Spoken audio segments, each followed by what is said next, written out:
గుంటూరులో ఉన్న ఈ సీతారామలింగేశ్వర స్వామి ఆలయంలో కూడా ఒక వింత ఉందండి, ఒక అద్భుతం ఉందండి, ఒక మహత్యం అనొచ్చు దీన్ని.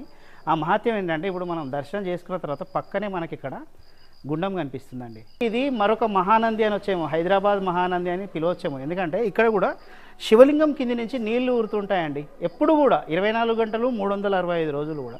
ఇది ఎక్కడో లేదు, హైదరాబాద్ శివార్లలోనే ఉంది కాబట్టి వీలైనంత మంది రావచ్చండి. శివకేశవులు ఇద్దరు ఒకటే చోట కొలువై ఉన్నారు.